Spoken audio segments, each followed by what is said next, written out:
Hey, good afternoon, Wolverine community, Union Grove Middle School community. It's a beautiful Sunday afternoon.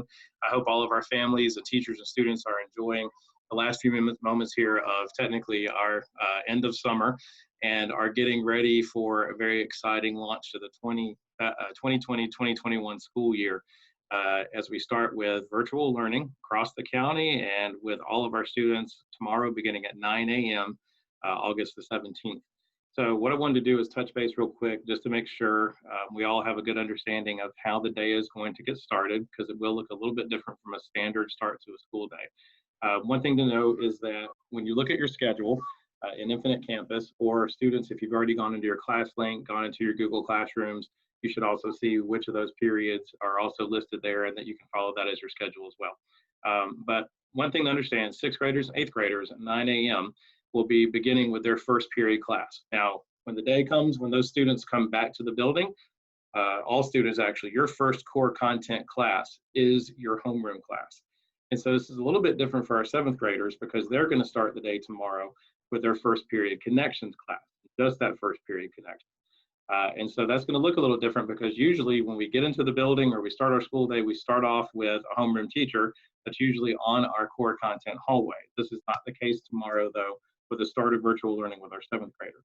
Seventh graders will go to their first period connections class, not their first core content class. So just be sure that we understand that. Secondly, students, be sure that you try to log in about 5 minutes early to class. Teachers will start opening their class codes, those Google Meet link codes, about 10 minutes prior to the start of class. And so it's really important that you're not trying to get in too soon, because if you do, that might corrupt the Google Meet link and that might shut down the class.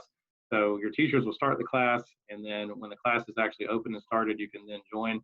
So try to start logging into your first class 5 minutes prior to the class beginning.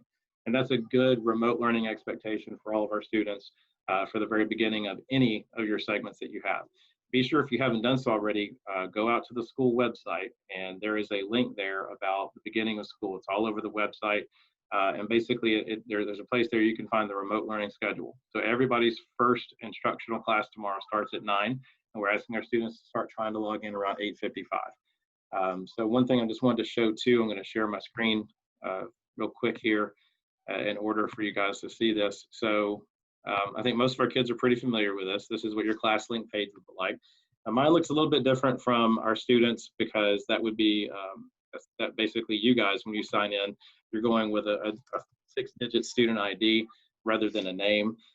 So you would, your ID would look something like that. And then your password, essentially we go with the type of password that is your first initial, your last initial, then your 6-digit date of birth. So that's 2 digits for the month, 2 digits for the day, and 2 digits for the year. And then the pound sign or hashtag at the end of that. And when you sign in, this should be familiar for most of our Wolverines out there. When you sign in, you'll go in and you'll find the link to your Google Classroom. And so it would look something like this here. You click to your Google Classroom, it'll take you there. And then when I get in there, you would see basically your class list, things of that nature. So once you get into that, you would also see that when you click to it and you get into that particular place, you'll see a place when you get into it that allows you to access a Google Meet code, okay? So when you get in, you'll basically go to your class, and at the top of your class page, kind of see it right there that just got highlighted. That would be the class code. And then for a Meet link, your Meet link would be up here, okay? Now this says generate Meet link. That's something that the teachers see on their end. And when you're looking to log in, you'll see the Google Meet link at the very top of this page here. Now I think last year it looked a little bit different at the start of the school year, because most of our teachers posted those Google Meet links out on the school website, or they would post it somewhere in the Google Classroom announcements, but it will already be up there in the upper left-hand corner of the screen, okay? So that's where you'll find your Meet code for your classes. And be sure to follow your schedule. And again, try to log in maybe 5 minutes prior to the start of class. Don't try to log in too soon. And especially be sure that you follow your order as well, okay?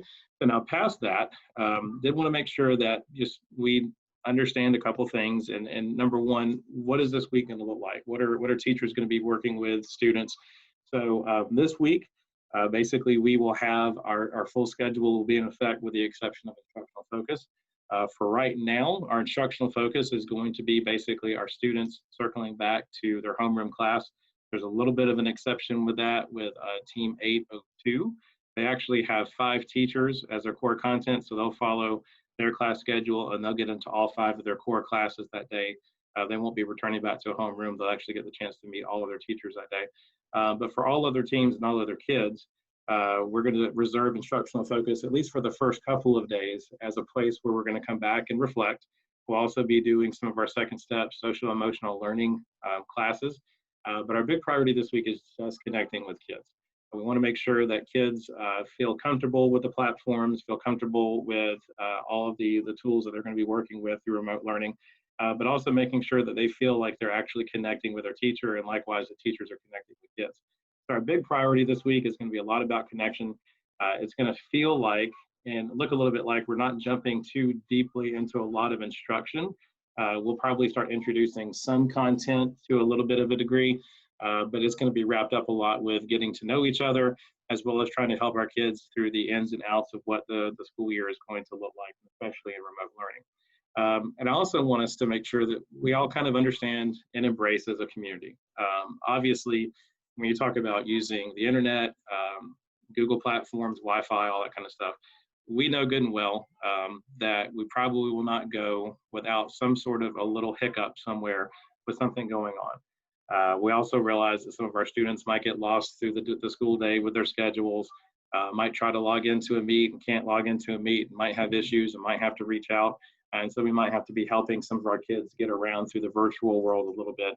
But the fact of the matter is even though things are different, and maybe right now things are different in a way that doesn't necessarily make a lot of us comfortable, the thing to understand is really the start to the school year, and kids getting lost along the way or having hiccups in the schedule, having to go back and adjust. Those are all typical start of the year types of things. It's no different from the first day of school if you're in the building, from the first day of school as we're out of the building.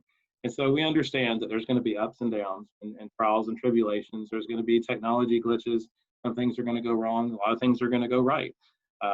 Sometimes our students might get to where they need to go, and sometimes they don't. But again, nothing new, definitely nothing new. And so I'll share with you something that I shared with our staff on Friday to kind of wrap this up and let you guys enjoy the rest of your Sunday.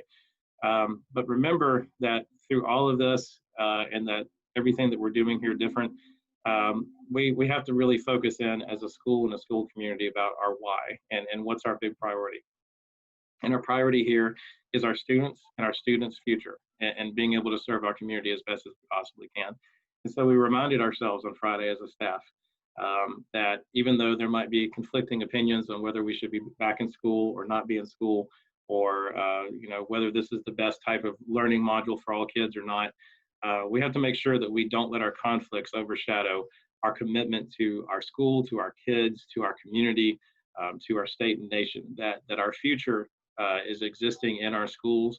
And right now, it's existing right now in virtual classrooms and our virtual community, but it's still there. And we still have a commitment to making sure that our students get everything that they need so they can have big, bright futures.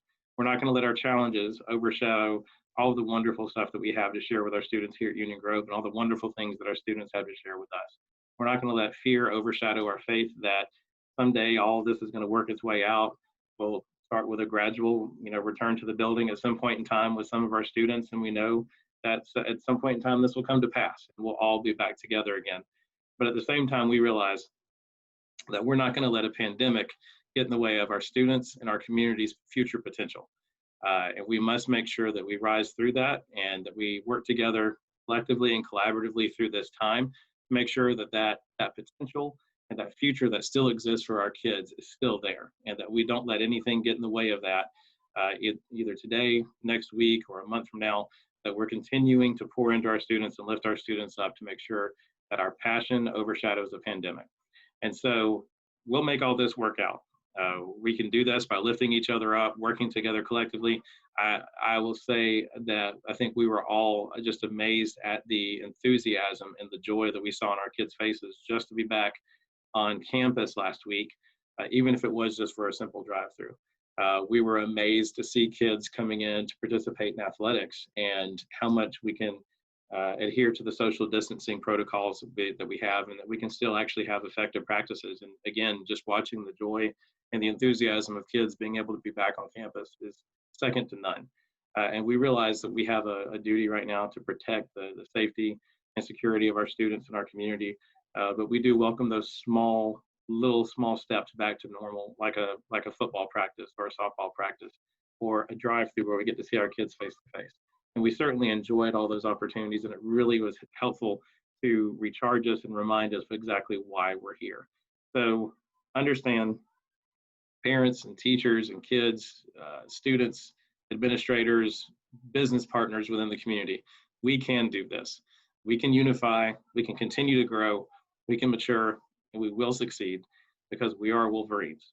And so we look forward to seeing all of our students tomorrow, bright and early at 9 a.m. in that first virtual learning session, and beginning those first steps in connecting with our students towards making sure that we have a good, productive, and very, very growth-oriented type of year.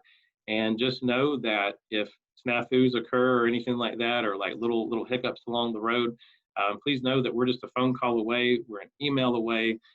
Be sure that you familiarize yourself tonight with your teachers' web pages. You can see those virtual offices and things of that nature too, because it's so vital to know how to get in touch with someone when you need help, and know that we are there for you to help you out with that. We'll be looking for those little signals to come across that says we need help or I need some support, and we'll help you get there. But we can do this together. We can be successful, and we're going to have a great first day of school. We look forward to seeing you all in the morning. And if you have any questions in between, by all means, be sure to start reaching out to us. People will be on campus tomorrow as early as 8 a.m. To go ahead and start making sure that our systems are working and that our Google Classrooms are working. And if anything comes up where you have questions, help, or concern, we are there to help you out with that. And so have a wonderful evening and best of luck on your first day of school tomorrow, kids. We'll see you then.